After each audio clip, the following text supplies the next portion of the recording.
सो मेरा जो ये वीडियो का पर्पस है वो मेन एक ही है कि इमिग्रेशन में क्या क्या क्वेश्चन पूछे जाते हैं। एक इमिग्रेशन ही नहीं होता है जहाँ पे क्वेश्चन आपसे पूछे जाते हैं। इमिग्रेशन के अलावा और भी कई जगह होती हैं जहाँ पे आपसे क्वेश्चन पूछे जा सकते हैं। तो जो भी स्टूडेंट स्टडी वीज़ा पे है उनके पास वर्क परमिट नहीं होता है, और मैं बहुत ज़्यादा एक्साइटेड थी उस टाइम पे कि इमिग्रेशन हो गया वगैरह। 7 पे ना आकर के ना 8 पे आया हुआ है, तो की तरफ का जो भी लैंग्वेज होता है ना वो डिमांड कर सकते हैं कि मुझे ये ट्रांसलेटर चाहिए। So hello everyone, it's really nice to see you again. So अभी मैं बात करने वाली हूँ इंटरनेशनल जो भी मेरी जर्नी रही है उसके बारे में स्टेप बाय स्टेप बात करेंगे कि मुझसे क्या क्या क्वेश्चन राइज हुए, और जो मेरे साइड में थे बैठे हुए जिनका स्पाउस वीज़ा था या स्टडी वीज़ा था उनसे क्या क्या क्वेश्चन पूछे गए। तो चलिए without delay let's get started. So guys, मेरे तरफ से all the best, congratulations and happy journey रहेगा जिनकी भी फ्लाइट है कनाडा के लिए, यूके के लिए या ऑस्ट्रेलिया के लिए। सो मेरा जो ये वीडियो का पर्पस है वो मेन एक ही है कि इमिग्रेशन में क्या क्या क्वेश्चन पूछे जाते हैं। ओके, सो सबसे पहले मैं आपको ये बता दूं कि हो सकता है ये वीडियो थोड़ा सा लंबा हो जाए, बट मेरा मेन पॉइंट यही रहेगा कि इमिग्रेशन में क्या क्या क्वेश्चन पूछे जाते हैं। ओके, लेकिन एक इमिग्रेशन ही नहीं होता है जहाँ पे क्वेश्चन आपसे पूछे जाते हैं। इमिग्रेशन के अलावा और भी कई जगह होती हैं जहाँ पे आपसे क्वेश्चन पूछे जा सकते हैं। ठीक है, तो जब मैं दिल्ली एयरपोर्ट पे पहुंची और जब मैं चेक इन के लिए लाइन में लगी हुई थी तो उन्होंने मुझसे पूछा कि जब मैंने उन्हें अपना पासपोर्ट और वेब चेक इन का एक मेरे पास रिसिप्ट था तो मैंने उन्हें दिया, वो टिकट मेरे पास थी तो मैंने उन्हें दिया। तो उन्होंने मुझसे पूछा कि आपके हस्बैंड ऑलरेडी कनाडा में है? तो मैंने बताया हाँ, वो ऑलरेडी कनाडा में है। तो फिर उनका सेकंड क्वेश्चन था कि वो क्या कर रहे हैं वहाँ पे। मैंने कहा वो स्टडी वीज़ा पे गए हैं। तो थर्ड क्वेश्चन, वो वर्क भी करते होंगे? मैंने कहा हाँ, वर्क भी करते हैं वो। तो ठीक है, आप मुझे वर्क परमिट दिखा दो। तो सबसे पहली बात कि जो जो भी स्टूडेंट स्टडी वीज़ा पे है उनके पास वर्क परमिट नहीं होता है। और मैं ना यहाँ पे थोड़ी सी कंफ्यूज हो गई और मैंने अपने हस्बैंड को कॉल किया और उनसे पूछा कि ये वर्क परमिट मांग रहे हैं तो आप मुझे वर्क परमिट सेंड कर दो। तो उन्होंने ये मुझे ये बताया, मेरे हस्बैंड ने, कि वर्क परमिट मेरे पास नहीं है बिकॉज मैं यहाँ पे स्टूडेंट वीज़ा पे हूँ, स्टडी वीज़ा पे हूँ। ठीक है, तो आप उन्हें ये बता दो। फिर मैंने उन्हें सेम चीज़ मैंने रिपीट की। काउंटर पे जो बैठे हुए थे उनको बोला मैंने कि उनके पास वर्क परमिट नहीं है, स्टडी परमिट है। तो उन्होंने कहा ठीक है, आप स्टडी परमिट दिखाओ। फिर मैंने उन्हें स्टडी परमिट मेरे पास ऑलरेडी पड़ा हुआ था उनका, तो फिर मैंने वो दिखाया, ज़ेरॉक्स कॉपी। फिर उन्होंने मुझसे मैरिज सर्टिफिकेट मांगा, फिर मैंने वो भी दिखाया। और इसके बाद जो भी सामान वगैरह थे, लगेज वगैरह, उन्होंने कहा कि ठीक है आप यहाँ पे अब रख दो। तो मैंने वो रखा और उसके बाद यहाँ का तो ये काम ख़त्म हो गया। बट फिर भी मैंने ना उनसे 2-3 बारी कंफर्म किया कि ये जो लगेज है ये मुझे वहाँ पे कनाडा के एयरपोर्ट पे मिल तो जाएंगे ना, क्योंकि मैंने सुना है कि कभी कभी मिस हो जाता है या कहीं और चला जाता है। तो उन्होंने बताया नहीं नहीं, आपको टेंशन लेने की ज़रूरत नहीं है, जहाँ पे आप जा रहे हो वहीं पे आपको मिल जाएंगे। तो मैं फिर यहाँ से आगे जाती हूँ। तो इंडिया में भी एक इमिग्रेशन होता है जो भी इंटरनेशनल ट्रैवलर्स हैं उनके लिए। पर्पस ये होता है उनका कि आप क्यों जा रहे हो, मतलब होता है ना कई बार इलीगल तरीके से भी लोग जाते हैं, तो एक इंडिया में भी इमिग्रेशन होता है। तो वहाँ पे भी क्वेश्चन पूछे जाते हैं। तो वहाँ पे भी आधे घंटे लगे होंगे मुझे, इससे ज़्यादा नहीं लगा। तो वहाँ पे जो उनका क्वेश्चन था, उन्होंने मेरे से मेरा पासपोर्ट लिया और बोर्डिंग पास जो मेरा था मैंने उनको ये किया, हैंड ओवर किया। तो उसने बस मेरा नाम रिपीट किया और उसने ये कहा कि इज़ दिस यू? तो मैंने कहा यस। और सेकंड क्वेश्चन, आपके हस्बैंड ऑलरेडी कनाडा में है? तो मैंने कहा हाँ, वो तो ऑलरेडी कनाडा में है। बस इमिग्रेशन में सिर्फ 2 ही क्वेश्चन पूछा गया। ये थोड़ा सा उल्टा हो गया यहाँ पे कि मुझे जहाँ पे मैं चेक इन के लिए गई थी वहाँ पे मुझसे 4-5 क्वेश्चन पूछ लिए गए, और जो इंडिया का इमिग्रेशन था उस पर सिर्फ 2 क्वेश्चन पूछा, मेरा हस्बैंड ऑलरेडी कनाडा में है या नहीं है ये, और मेरा नाम देख करके उसने पूछा कि इज दिस यू। बस यही 2 क्वेश्चन इमिग्रेशन में पूछे। उसके बाद उन्होंने बोल दिया कि दिस वे, आप इस रास्ते से अब जा सकते हो। फिर मैं वहाँ से निकली तो उसके बाद हुआ security check in. Security check in में क्या होता है कि जो भी इलेक्ट्रॉनिक सामान आपके पास है, जितनी भी चीज़ें हैं, नेक बैंड है, ब्लूटूथ है, फ़ोन हो गया, कैमरा हो गया, लैपटॉप हो गया, उसका चार्जर हो गया, सारा कुछ एक अलग ट्रे में निकालना होता है। मेकअप का सामान जो लिक्विड है स्पेशली वो एक अलग पाउच में डाल के रखना होता है। शूज़, बेल्ट, ये सारे निकाल के अलग रखने होते हैं। और आपका पर्स, जो आपने एक छोटा सा पर्स लिया है फ़ोन वगैरह रखने के लिए कुछ भी, तो वो अपने अलग रखना होता है। तो ये मैंने सारा रखा। यहाँ पे मेरी सिक्योरिटी चेक इन होती है और फिर मैं यहाँ से निकल पड़ती हूँ 14 नंबर गेट के लिए, क्योंकि मेरी जो फ़्लाइट थी वो थी 14 नंबर गेट पे मिलने वाली थी। तो मुझे ना 15 मिनट चलना पड़ा होगा, क्योंकि दिल्ली जो एयरपोर्ट है ना वो काफ़ी बड़ा है। तो 15 मिनट्स मुझे लग रहा है कि शायद 15 मिनट्स में चली होंगी। उसके बाद मैं अपने जो भी मेरा डेस्टिनेशन था मैं वहाँ पे पहुँच जाती हूँ, गेट नंबर 14 के पास। और उसके बाद जो मेरी फ़्लाइट पे जो नंबर लिखा हुआ था, फ़्लाइट नंबर, और 14 नंबर जो गेट था वहाँ पे भी लिखा हुआ था, जो फ़्लाइट का नंबर था वो सेम नंबर वहाँ पे लिखा हुआ था। बट मेरी ये फर्स्ट इंटरनेशनल जर्नी थी, तो मैंने ना सबसे पहले जा कर के वहाँ पे जो स्टाफ थे, तो मैंने पहले उनसे पूछा कि यहीं पे फ़्लाइट मिलेगी ना, या फिर मुझे कहीं और भी जाना है, क्योंकि गेट नंबर 14 तो यही है और फ़्लाइट नंबर भी लिखा हुआ है। तो उसने बताया कि हाँ यहीं पे मिलेगी, आपको टेंशन लेने की ज़रूरत है नहीं, आप आराम से बैठ जाओ, अनाउंस किया जाएगा, ठीक है। फिर सब लोग यहाँ से जाएंगे और जितने भी लोग हैं यहाँ पे सब लोग उसी फ़्लाइट से जाने वाले हैं।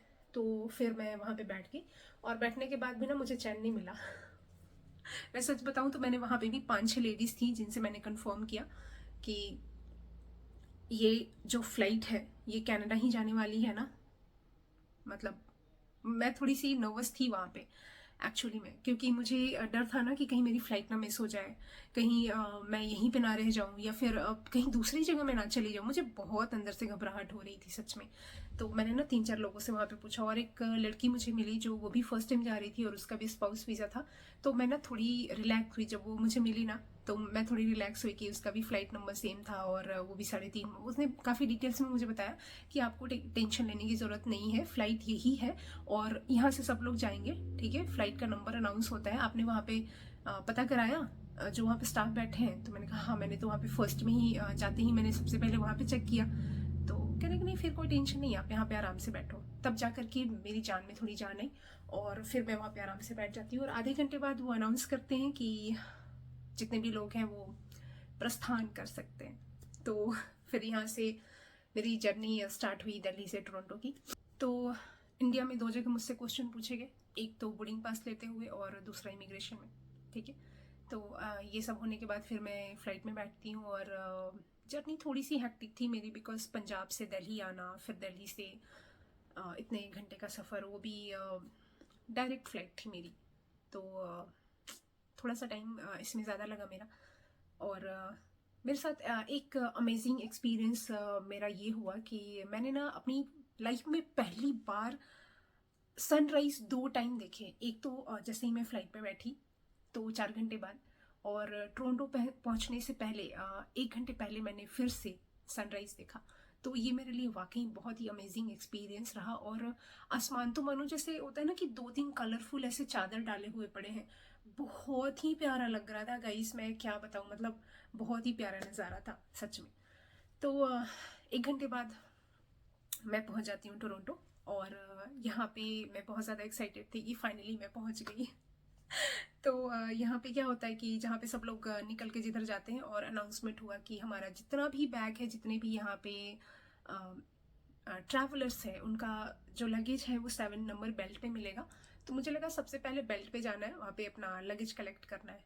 बट नहीं, यहाँ पे सबसे पहले हमें जाना था, हमने एक टोकन अपना निकालना होता है। एक मशीन होती है, कंप्यूटर इतना बड़ा सा होता है, ठीक है, स्क्रीन लगा हुआ होता है, उस पर 6-7 क्वेश्चन होते हैं जिसका आंसर आपने करना होता है।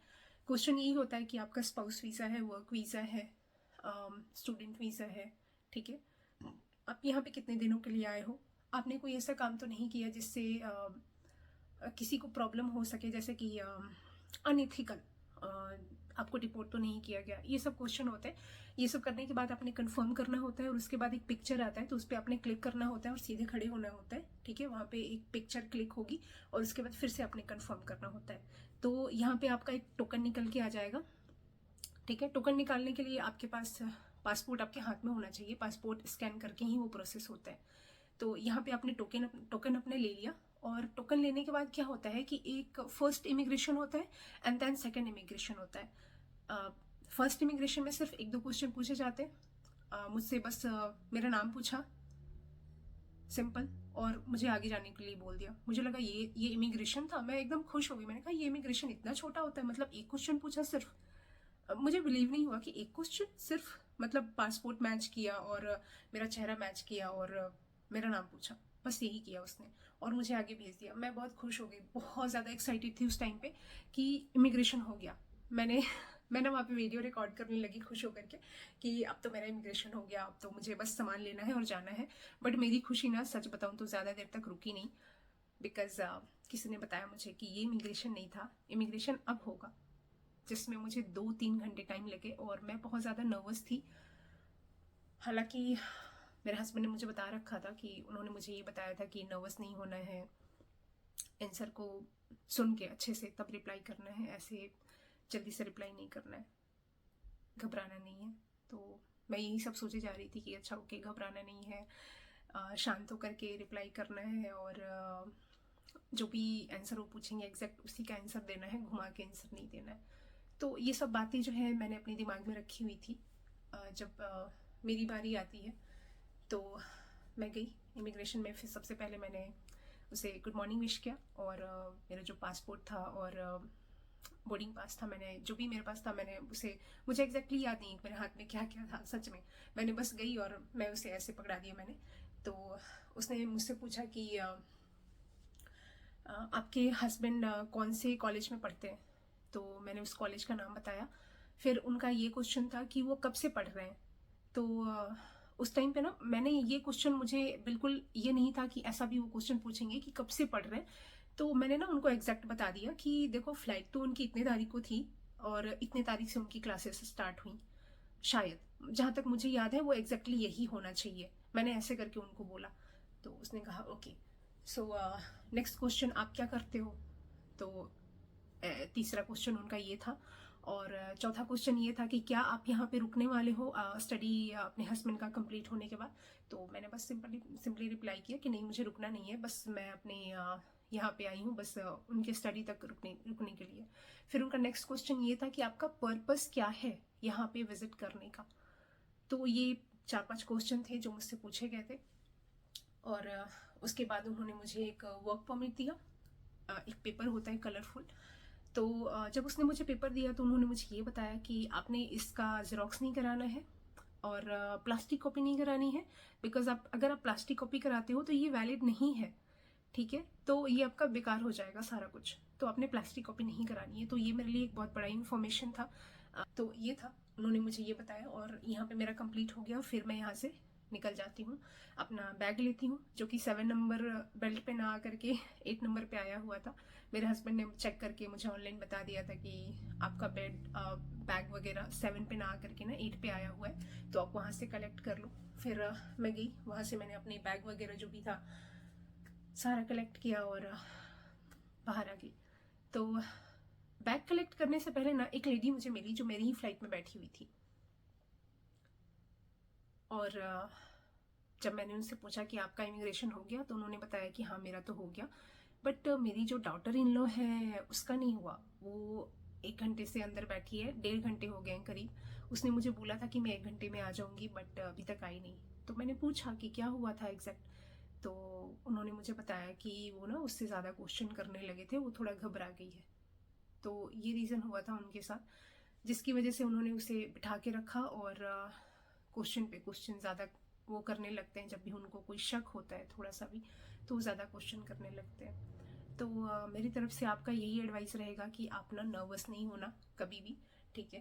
आंसर को जितना शॉर्ट हो सके, जितना सिंपल हो सके उतना शॉर्ट रखना और उतना ही सिंपल रखना आप अपना आंसर। और आंसर ना डायरेक्ट करना, इनडायरेक्ट नहीं, घुमा के आंसर नहीं देना, ठीक है।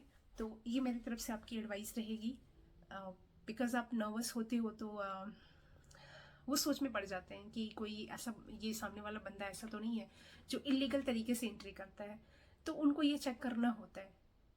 और सेकंड ये है कि कोई भी क्वेश्चन, ठीक है, अगर आपको समझ नहीं आ रहा है इमिग्रेशन में और आपने उनसे रिपीट करने को कहा, ठीक है, एंड फिर भी आपको अगर समझ नहीं आता है कि वो क्या कह रहे हैं एग्जैक्टली वो बोल क्या रहे हैं, तो आप ना उनसे आई नीड हिंदी ट्रांसलेटर बोल सकते हो, आप उनसे डिमांड कर सकते हो कि मुझे हिंदी ट्रांसलेटर चाहिए। और हमारे इंडिया में तो ऐसा है कि जैसे कि केरला तरफ से है तो वो हिंदी नहीं समझते हैं, तो वो बोल सकते हैं कि जो उनके तरफ का जो भी लैंग्वेज होता है ना, वो डिमांड कर सकते हैं कि मुझे ये ट्रांसलेटर चाहिए।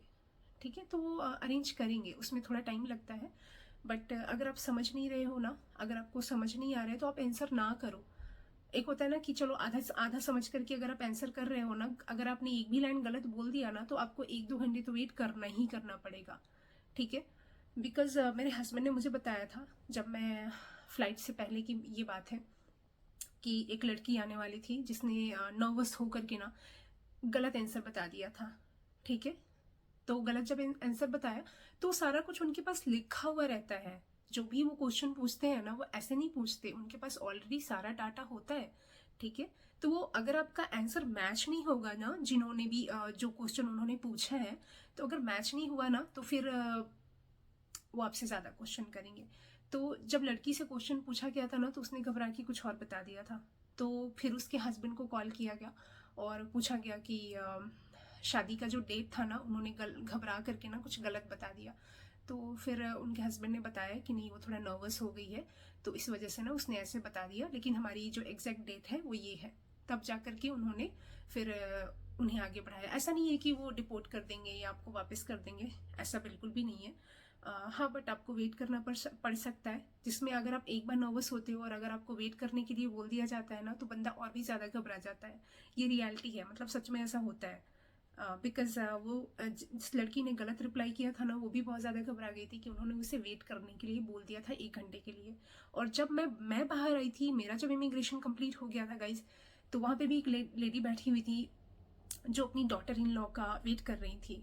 उनसे भी बहुत ज़्यादा क्वेश्चन पूछे गए थे और उनको भी वेट करने के लिए बोला गया था। तो ये ऐसा कंडीशन होता है, तो आप घबराएं नहीं। आंसर आप थोड़ा टाइम लेके बोलो, कोई दिक्कत नहीं है। थोड़ा सा पॉज ले लो आप, उसके बाद आप रिप्लाई करो। ज़रूरी नहीं है कि जैसे ही उन्होंने आंसर किया तुरंत रिप्लाई करना है, ऐसा कुछ भी नहीं है। आप आराम से रिप्लाई करो। नहीं समझ में आ रहा है, आप उनसे दोबारा पूछो। फिर भी नहीं समझ में आ रहा है, आप उनसे बोलो आई नीड हिंदी ट्रांसलेटर। सो वो अरेंज करेंगे ही करेंगे। ठीक है, थोड़ा सा टाइम उन्हें लग सकता है, बट कॉन्फिडेंट रहो, चेहरे पे स्माइल, और आंसर को जितना शॉर्ट हो सके, जितना सिंपल हो सके और जितना डायरेक्ट हो सके आप उतना रखो, तो ये आपके लिए ज़्यादा सही होगा। मैं भी नर्वस थी, बट मैंने अपने चेहरे पे वो नर्वसनेस जो था ना, वो रखा नहीं था। सच बताऊँ तो मैं भी बहुत ज़्यादा नर्वस थी उस टाइम पे। बट जो भी उन्होंने पूछा ना, मैं एग्जैक्ट छोटे से आंसर में ऐसे रिप्लाई कर रही थी। मुझे डर लग रहा था कि मुझे भी ये लोग ना बिठा लें, मैं पहले से बहुत ज़्यादा घबराई हुई थी। बट उन्होंने ऐसा कुछ क्वेश्चन पूछा नहीं और मैंने भी वैसे ही रिप्लाई किया। सो उम्मीद करती हूँ कि ये वीडियो आपके लिए काफ़ी बेनिफिशियल रही होगी। और अगर आपको ये वीडियो पसंद आई तो आप इसे लाइक करें और सब्सक्राइब करें। और मेरी तरफ से ऑल द बेस्ट रहेगा आपके लिए कि आप सही सलामत जहाँ पे भी आपकी जहाँ की भी जर्नी है आप वहाँ पे पहुँचे। So all the best and thanks for watching.